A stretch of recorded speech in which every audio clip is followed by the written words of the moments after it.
Fala aí, galera do canal Botafogo Digital, sou Carlos Albuquerque, começando quinta-feira, dia 16 de maio, dia do Botafogo, e tem um motivo, né? Para quem não sabe, muito importante o porquê do dia 16 de maio ser no calendário, né, oficial, o dia do Botafogo. Simplesmente hoje é a data do aniversário do maior lateral esquerdo que esse mundo já viu, enciclopédia do futebol, Nilton Santos, isso mesmo, que só vestiu duas camisas em toda a sua carreira, camisa do Glorioso e a camisa da Seleção Brasileira. Grande Nilton estaria fazendo 99 anos. Quero aproveitar e mandar um beijo para minha amiga Hanna Santos, neta do Nilton Santos. E não só isso, a Hanna, além de ser uma profissional incrível, super talentosa da Botafogo TV, vocês todos conhecem, claro, a Hanna, né? Ela tem levado justamente o legado do seu avô, tem mantido, né, que é muito importante num país como o nosso, de memória tão curta, a gente manter, né, as tradições. E o Botafogo, como o clube mais tradicional, claro, tem que sempre prestar homenagens aos seus grandes ídolos. E o Nilton Santos, né, para muitos, o maior jogador que já atuou com a camisa do Botafogo, né? Tá ali juntinho com o Garrincha, né, que aliás era compadre, né? Na época era compadre, não era parça, né? Mas nos dias atuais seria parça. O grande Nilton Santos e o Garrincha, né? Dois nomes aí indiscutíveis da história, não só do futebol do Botafogo, mas do futebol mundial, né? O tricampeonato do Brasil, né? Especialmente o bicampeonato, melhor dizendo, claro que deve muito a Nilton Santos e Garrincha. Então hoje o Nilton Santos, todas as homenagens serão poucas para o maior lateral esquerdo da história do futebol mundial, né? E que dá nome ao nosso estádio com toda a justiça. 99 anos faria Nilton Santos, né? E é óbvio, até já vi a Hanna Santos comentando nas suas redes, né, que ano que vem, no centenário do nascimento do Nilton Santos, né, homenagens maiores ainda serão feitas. Mas é isso, galera, 16 de maio, grande data, né? E outra grande data, pelo menos para mim, está se aproximando, que é no domingo 19 de maio, aniversário do meu pai, né? Outro grande botafoguense, que aliás teve a felicidade, né? Meu pai nasceu em 41, então vai fazer 83 anos no domingo, e teve a felicidade de acompanhar o Botafogo glorioso, né? Especialmente da década de 60, conheceu o Nilton Santos, conheceu o Garrincha, né? Enfim, uma época muito diferente da atual, né? E que todo botafoguense, claro, guarda com muito carinho. Mesmo a gente que não viveu aquela época, a gente respeita a história, a gente sabe que o futebol não nasceu quando nós nascemos, né? Ou quando nós começamos a acompanhar futebol. Eu comecei a acompanhar futebol ali no início dos anos 80, né? E, obviamente, todo botafoguense que se preza estuda e, acima de tudo, respeita a história gloriosa, né? O clube que fez o Brasil se transformar no país do futebol, como diz bem a faixa lá, colocada no estádio Nilton Santos. Galera, falando muito do estádio Nilton Santos, do Nilton Santos, né? Mas o Botafogo vai jogar hoje fora de casa, um jogo com toda a cara de decisão, de final de campeonato, né? Praticamente, pelo menos, decisão de vaga, né, na próxima fase da Libertadores, lá em Lima, o estádio para 80 mil torcedores do Universitário. Já vou falar desse jogo. Antes disso, deixa eu só dar aquele giro normal de notícias do Fogão, e aí daqui a pouco a gente entra com tudo no jogo das 19 horas, beleza? Então vamos lá, vamos falar um pouquinho do John Textor, né, que está aí cumprindo aí algumas missões, né, desde que ele veio, justamente, levantou, né, a possibilidade de manipulação de resultados, né, fez algumas acusações até sérias, né, baseado, claro, né, no relatório da Good Game e tudo mais. E também a gente sabe que teve aquele áudio, né, até comentei ontem aqui do áudio de um ex-árbitro, né, aqui do futebol carioca. Então o John Textor, ele cumpriu o prazo, tá? E enviou ao STJD esse áudio em que o árbitro reclamava que não tinha recebido, né, a propina, mesmo tendo ali favorecido uma equipe que a gente não sabe até agora qual é, né? Tinha dado um pênalti, o cara perdeu o pênalti, enfim. E aí, nesse áudio, ele justamente reclamava disso, né? Complicado o negócio. Que é o Glauber, né? O nome desse árbitro.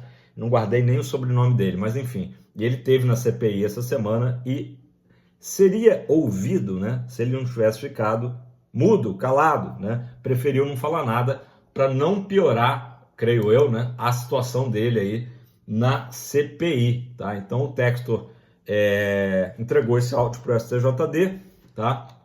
E entregou também mais relatórios da Good Game para a CPI de manipulação, né, de apostas, enfim, lá de Brasília, tá? Segundo informações, tem novas páginas, claro, esse relatório, com mais detalhes aí sobre possíveis, né? Isso aí é uma informação do jornal O Globo, né? Do blog do Anselmo Góes, tá? Então, de acordo com a reportagem, pessoas envolvidas na CPI dizem que o material entregue, tá? E que está sob a promessa de sigilo, contém novos relatórios e vídeos da empresa Good Game, beleza? Então, o Textor aí tá matando a cobra e mostrando o pau, né? Que a gente, claro, ri, né, do assunto, mas é um assunto seríssimo, né? Porque é até curioso, né, o quanto que a mídia tenta desvalorizar, né, esse movimento todo do Textor em moralizar o futebol brasileiro, né? Então, é complicado. Gente, ia ter o julgamento ontem, né, da questão também do Palmeiras, não querer que o Textor mais mencione o nome Palmeiras. Isso aí, a princípio, por hora, tá? Foi arquivado, tá? Foi por hora arquivado essa questão aí do Palmeiras, né? Mas tanto a presidenta, né, o presidente do Palmeiras, a Leila, quanto o Júlio Casares, presidente do São Paulo, serão ouvidos essa semana lá na CPI de Brasília. Os cachorros estão latindo mesmo. A gente segue por aqui, não tem jeito, a gente segue por aqui. Galera, eu noticiei aqui semana passada, antes do jogo entre Botafogo e Bahia, que o Botafogo ia começar a fazer a transmissão contra o Bahia. O Botafogo iniciou a transmissão internacional, inclusive com o grande botafoguense Rob Porto, né, narrando. E a boa notícia é que essa primeira transmissão, né, apesar de ter sido uma derrota do Botafogo, atingiu 70 países diferentes. Então atingiu botafoguenses do mundo inteiro e, claro, pessoas interessadas, né, em assistir o Botafogo. Qual que é a estratégia, né, da Botafogo TV nesse momento em liberar o sinal, tá? Ou seja, é uma transmissão gratuita, né, para todos esses países, né, para o mundo todo, obviamente, exceto o território brasileiro, né, onde o Botafogo tem contratos específicos. É justamente esse crescimento, né, orgânico, né, do Botafogo, da marca Botafogo, ser divulgada mundialmente. Antigamente, existiam até alguns contratos, mas o Botafogo via isso como contratos muito mal feitos, em que os pagamentos eram realmente muito baixos, né, valores muito baixos para essas transmissões internacionais. Então o Botafogo adota essa estratégia, pelo menos por hora, né? A ideia é essa, de liberar o sinal da Botafogo TV e fazer que a marca Botafogo, claro, chegue aí em todos os continentes, como foi já nessa primeira transmissão, como eu disse, diante do Bahia, né? No último dia 5 de maio, né?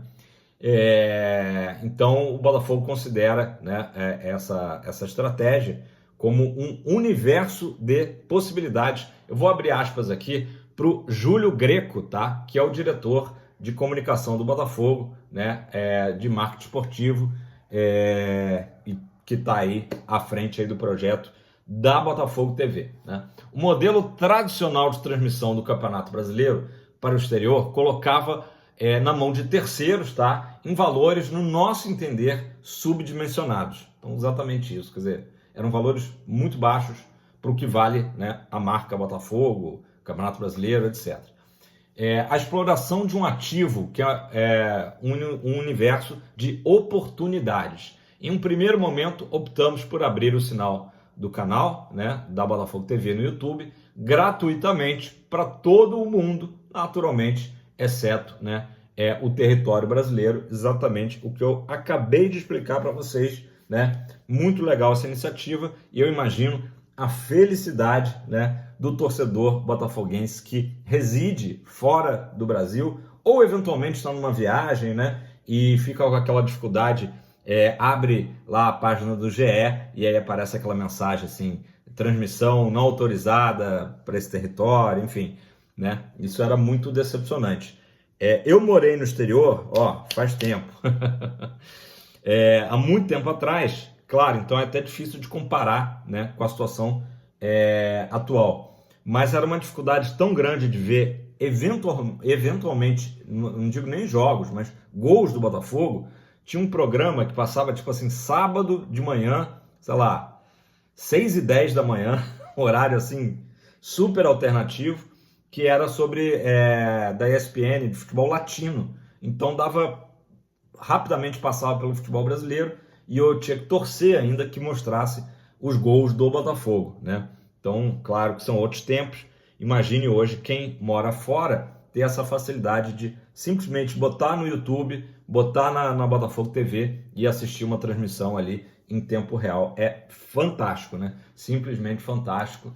É mais uma grande iniciativa do Botafogo. Gente, falando em torcida do Botafogo fora do Brasil, vamos falar um pouco da torcida dentro do Brasil, tá? Saiu mais uma daquelas pesquisas polêmicas, né, que o pessoal gosta, porque realmente sempre é polêmica, muita discussão, de tamanho das torcidas no Brasil, as maiores torcidas do Brasil, tá? Então, é o seguinte, a pesquisa foi da Quest CNN Itatiaia, tá? Entrevistou 6.373 pessoas, no total, sendo que 5.023 delas, entrevistas, foram mais aprofundadas, tá, com os torcedores de 278 cidades do Brasil. Como é que funciona uma pesquisa dessa? É claro que é uma amostragem, né,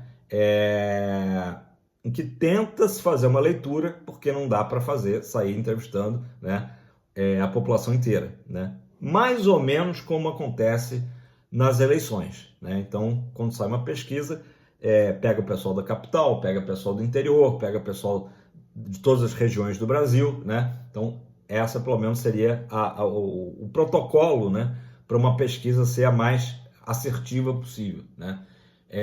E desses entrevistados, 714, tá? Desses 6.000 e tanto, 714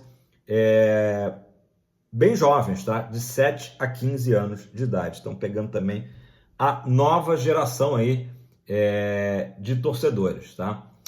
Ficou o Flamengo com 25%, o Corinthians com 17%, Palmeiras com 10%, São Paulo com 9%, depois o Vasco com 5%, com 4% o Galo, Atlético Mineiro, o Cruzeiro e o Grêmio, logo abaixo Inter e Santos com 3%, e finalizando aí, pelo menos os primeiros colocados dessa pesquisa, Bahia, Botafogo e Sport com 2%, tá? Então muita gente ficou com a curiosidade, o Fluminense nem apareceu, né, por exemplo. Gente, vamos lá, vamos tentar contextualizar isso aí, né? Eu acho que os números podem estar próximos da realidade, mas, como eu falei, é sempre difícil ser exato, né? Ser exato. Eu acho, tá? Com todo respeito sempre, que o Botafogo tem mais torcida que Bahia e Sport, né? Então estão ali no mesmo degrau, né? Com 2%. Claro que esse número está arredondado, pode ser que o Botafogo tenha tido ali um número um pouco maior, mas arredondou em 2%. Bahia e Sport têm torcidas muito grandes no Nordeste, né? Então, se a pesquisa focou em mais cidades do Nordeste, claro que isso vai refletir no resultado da pesquisa, né? mas de um modo geral, eu acho que são números interessantes, né? Tem sempre essa discussão, quem tem mais torcida, Botafogo, Fluminense. Fluminense, como disse bem o Fogão Net, que trouxe a reportagem, nem apareceu na pesquisa, né? E é isso, é sempre tema para polêmica, né? Comenta aí embaixo se você concorda com esses números, se você acha que o Botafogo poderia estar melhor colocado ali, né, nessa pesquisa. Enfim, um tema vasto e polêmico, né? Eu acho que o Botafogo tem mais do que 2%, né? Mas posso estar parecendo clubista, a gente acaba conhecendo muito mais botafoguenses, até pela proximidade da coisa, né? Mas tudo bem, eu moro no Rio de Janeiro, mas conheço gente do Brasil todo, torcedor do Bahia e do Sport, talvez eu tenha conhecido um ou dois de cada ao longo da minha vida, né? Mas não estou aqui para dizer que, né? Por isso a pesquisa está errada. De repente, o torcedor que está assistindo aí, que seja do Bahia, do Sport, né? Diga, também não conheci ninguém torcedor do Botafogo, né? Enfim, é sempre muito polêmico, mas eu acho isso. Acho que torcida do Botafogo, além de muito forte aqui no Rio de Janeiro, obviamente, razões óbvias, né? Tem torcedor do Botafogo no Brasil todo. E eu já acho que torcedores do Bahia e do Sport, como eu falei, são mais localizados na região Nordeste, né? E especialmente no estado da Bahia e no estado de Pernambuco, né? Galera, vamos falar do jogo de hoje, né? Já estamos aqui com muitos minutos de vídeo. O Universitário fez até ontem uma postagem, meio que brincando, mas sabe aquele brincando falando sério? Para que as empresas liberassem, né, os seus funcionários que torcem para o Universitário para irem ao jogo, né? Todo mundo sabe que o jogo antecipou o horário. Aqui no Brasil vai ser 7 da noite, mas pelo horário de Lima vai ser às 17, né? Então, isso atrapalhou um pouco os planos deles de lotarem o estádio. Até as 4 da tarde de ontem, tá? Então, cerca de 24 horas, 25 horas antes do início do jogo, da bola rolar, 55 mil ingressos já tinham sido vendidos. Então, ainda assim, né, a torcida do Universitário mostrando muita força e mostrando a importância dessa partida, né? A importância desse jogo, que é encarado como uma decisão tanto pelo Universitário como para o Botafogo, obviamente. Eu vi imagens, vi fotos do treino do Botafogo lá no CT do Alianza Lima, né? Percebi pelas expressões que os jogadores estão felizes, estão alegres, né? Aparentemente aquela preocupação de que os cortes do Romero e do Hernandes pudessem ter abalado o time. Acho que isso aí tá página virada, felizmente, né? Então o Botafogo aí vai também encarar essa partida, claro, como uma decisão. Muito importante é que o time do Botafogo saiba suportar essa pressão, né? Talvez se a gente não tiver os 80 mil torcedores do Universitário, mas próximo disso, talvez 70 mil, né? O Botafogo vai ter que saber jogar, né? Inclusive o Gregory deu uma declaração de que isso aí não vai pressionar os jogadores do Botafogo, pelo contrário, que todo jogador gosta de jogar esse tipo de partida, né? Até quando a torcida é contrária, às vezes realmente motiva até o jogador a jogar, né? A pior coisa que eu acho que tem para um jogador é jogar num estádio vazio, né? Com pouco público, com um público frio. Não teremos isso logo mais em Lima, né? Vai ser realmente uma grande panela de pressão. Nem tanto, porque o estádio, na verdade, ele é bem amplo, né? Não é aquele estádio que fica também com uma pressão grande da torcida. Mas o do próprio Alianza Lima, né? Que eu vi umas imagens que o Brownie postou, né? O Brownie foi no jogo, acho que o Medeiros também foi no jogo, que já era aquela coisa mais ali de alçapão, né? O estádio universitário é enorme, né? Gigantesco. Então, espero que o Botafogo não sinta essa pressão e, como eu disse, resista bem aí, especialmente os primeiros minutos, que devem ser de muita, né? O Universitário tentando logo marcar um gol. Como joga o Universitário? O Universitário joga com 3 zagueiros, tá? A equipe do Fabian Bustos joga com 3 zagueiros. e 2 alas, né, naturalmente. Esses alas apoiam bastante e às vezes não conseguem recompor com tanta velocidade, mas a ideia é essa, né, que eles recomponham e façam uma linha de 5, né? Pode encaixar com o esquema do Botafogo, com pontas, né, ofensivos? Pode, né? Então o Botafogo, talvez justamente talvez a chave da vitória, né, passe pelo contra-ataque, né? O Botafogo resistir a essa pressão. O Universitário é uma equipe que tem um jogo aéreo muito forte, né? E também tem finalizações ali da entrada da área. Inclusive fez 2 gols contra o Sporting Cristal, né, no último final de semana, né? Foi um 4-1 de virada, né, diante da equipe do Anderson Moreira, né? O Anderson Moreira, nosso ex-técnico, dirige o Sporting Cristal. O Sporting Cristal fez 1-0, depois o Universitário, nesse mesmo estádio, de logo mais, marcou 4 gols, como eu disse, 2 deles foram de arremates ali de fora da área. Então, toda a atenção para o sistema defensivo do Botafogo para evitar esse tipo de situação. Time por time, o Botafogo, claro, tem mais bola, né? Mas nunca é fácil em Libertadores você jogar fora de casa, né? Para eles é um jogo decisivo, né? E para nós também, como eu falei aqui ontem, né? Acho que a grande oportunidade do Botafogo é matar essa classificação logo mais, né? Ah, mas se empatar? Não, se empatar ainda estamos na briga, né? Ainda é um resultado até considerado bom, né? Levarmos para o jogo de Barranquilha, talvez até com 2 empates, né? Hoje e no dia 28, o Botafogo consiga se classificar dependendo justamente do outro confronto entre LDU e Universitário. Mas, claro que o ideal que todo mundo quer, né? Até para comemorar esse dia 16 de maio, dia do Botafogo, aniversário do Nilton, a classificação na partida das 19 horas. Transmissão da Paramount, tá? Acho que a Comebol TV também, que tem em algumas TVs a cabo aí também, vai transmitir a partida, né? Pelo streaming da Paramount. Quem puder ir a General Severiano vai ter lá o evento Embrasado, né? General Severiano, uma série de promoções, vai estar o mascote do General lá, vai ter, enfim, a Parimatch também fazendo promoções. Então quem tiver ali pela Zona Sul, a partir das 5 da tarde, né? 2 horas antes, começa roda de samba, churrasco, né? Para a galera chegar junto ali da nossa sede de General Severiano. Pessoal, agora vamos falar um pouquinho. Bom, a equipe é aquela que vem jogando sempre, né? Possivelmente, segundo o GE, né? Com o John, o Damian Soares, Alter, Bastos e o Hugo na esquerda. Tomara que o Hugo receba hoje seja iluminado pelo Nilton, né? No meio ali a gente deve ter justamente o Marlon e o Danilo, ou talvez Marlon e Gregory, né?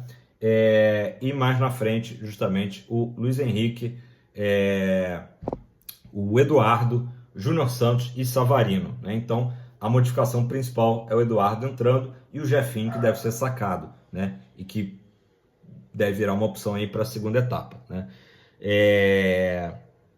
Essa deve ser a equipe. Óbvio que a gente tem, como eu falei, o próprio Gregory, o Tietê, né? Podendo entrar no segundo tempo, né? Jefinho, Yarley, enfim, temos opções, né? Para o nosso técnico Arthur Jorge mexer. Falando de Arthur Jorge, antes que eu esqueça, dar uma dica para vocês. A Aline Bordalo, né? No seu canal, publicou ontem uma entrevista muito legal com a Dona Maria. Dona Maria, quem é a Dona Maria? Esposa, né, do Arthur Jorge. E é até curioso, né, porque tanto o Arthur Jorge como ela são jovens, né? Tem mais ou menos a minha idade, ali estão nos 50 anos, ali, acho que o Arthur Jorge tem 52, e já são avós, né? Então a Aline Bordalo fez uma entrevista com a simpaticíssima, né, Maria, esposa do Arthur Jorge, super adaptada no Rio de Janeiro, adorando o Rio de Janeiro, adorando a torcida do Botafogo, falou do calor humano da torcida alvinegra no Nilton Santos, né? E falou também da família, né? Eles têm 3 filhos, deixa eu ver se eu lembro aqui os nomes. Um é Arthur, né? Seguindo aí a tradição de Arthur da família. A outra, e tem mais 2 filhas, uma também é Maria, não vou lembrar o nome da terceira filha. E tem 3 netos, né? E desses 3 netos, também um pequenininho, se chama Arthur. Até o Botafogo ontem publicou também um vídeo muito legal também mostrando esse lado família do Arthur Jorge com o netinho. Então, é uma família muito bonita, né? A família, e muito legal. Curti muito essa entrevista aí da esposa do Arthur Jorge, né? Com a Aline Bordalo. Vale a pena conferir, beleza? Pessoal, vamos fechar o vídeo de hoje falando de outra notícia que, claro, mexeu ontem, né, com todo o calendário do Brasil, que a CBF finalmente resolveu paralisar o Campeonato Brasileiro.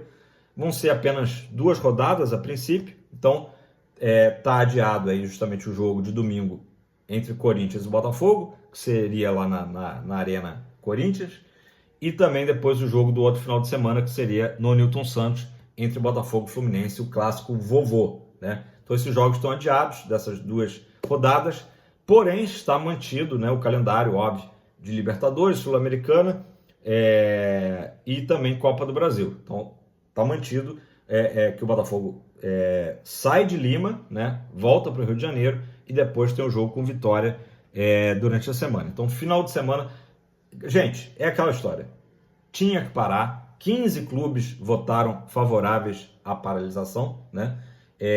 Deixa eu tentar lembrar os que votaram contra, né? Flamengo, São Paulo, Corinthians, Palmeiras e Red Bull Bragantino foram as 5 equipes que não queriam a paralisação. E o mais importante da gente frisar aqui, inclusive o TF também comentou isso, é que não é tanto assim a questão de o que vai adiantar parar o campeonato para salvar as vítimas do Rio Grande do Sul. É mais uma questão de isonomia, ou seja, não adiantava a gente ficar jogando e Grêmio, Inter e Juventude não terem nem onde treinar, ou então ficarem com jogos atrasados. O campeonato ia virar uma bagunça, né? O que vai acontecer agora? Dia 27 de maio a CBF se reúne com os clubes e tenta ajustar o calendário. Há a possibilidade dos times recuperarem esses jogos nas datas FIFA de setembro e outubro, e há também a possibilidade, a CBF não quer muito não, tá? Estender mais uma semaninha lá em dezembro. Então, ao invés do campeonato terminar dia 8 de dezembro, chegar até o dia 14, de repente, no máximo, tá? Então, isso aí vai acontecer. Se o calendário vai ser mantido, a gente não sabe. Por exemplo, quando as equipes do Sul voltam a atuar, seria na rodada justamente de 1º de junho, em que já tem um Grêmio e Botafogo. A notícia que chega é que o Grêmio vai treinar no CT do Corinthians, agora esse período, e vai jogar no Couto Pereira, lá em Curitiba, né, no estádio do Coxa. Então o negócio está realmente complicado. Eu vi imagens do Beira-Rio também, ainda muito alagado, muito prejudicado. O gramado já apareceu, mas está todo sofrido, né, depois da enchente. Então, acho que foi a medida correta, né? Demorou até para a CBF tomar essa medida, depois que ela consultou os clubes, e como eu falei, 15 dos 20 clubes votaram a favor da paralisação. Obviamente o Botafogo já tinha se manifestado nesse sentido também, de ter empatia, né? Acima de tudo, ter empatia com os nossos co-irmãos gaúchos, especificamente Inter, Grêmio e Juventude, beleza? Então, pode ser que esse jogo do dia 1º, se for mantida a tabela, seja um Grêmio e Botafogo em Curitiba, tá? Ainda não está confirmado, mas é uma possibilidade. Pessoal, para fechar aqui então o vídeo, bom jogo para todos nós, e eu queria também mandar um abraço aí para todos os familiares, amigos. Tem a minha grande amiga Patrícia Ingo, lá da Rádio Tupi, fez uma postagem também muito bacana, homenageando o Apolinho, né? Grande Apolinho, jornalista, que se foi ontem, nos deixou aos 87 anos, uma perda aí irreparável para o jornalismo, especificamente, né, ao rádio carioca. Grande Apolinho, enfim, rubro-negro, e que inclusive chegou a dirigir o Flamengo, para quem não sabe, em 95, ano em que fomos campeões brasileiros, né? E o Flamengo tinha aquele ataque lá polêmico de Edmundo, Sávio, Romário, né? Inclusive na vitória que eu citei aqui recentemente, o Forró de Fortaleza, né? O 3-1 que o Botafogo fez em cima do Flamengo, jogando lá em Fortaleza, o Apolinho era o técnico do Flamengo naquela ocasião. Enfim, é um desses caras aí que construiu, né, para muita gente, eu me incluo aí, essa paixão pelo futebol e pelo rádio, né, especificamente. Então, nossos sentimentos aí à família e uma legião de fãs, entre os quais eu me incluo aí, do grande Apolinho! Terminando aqui em Alto Astral, como o Apolinho sempre foi, beleza? Deixa o like, comenta aí embaixo e quero saber palpite para o jogo de logo mais. Quanto que você acha que vai ser o jogo, beleza? Tamo junto, abraço, valeu!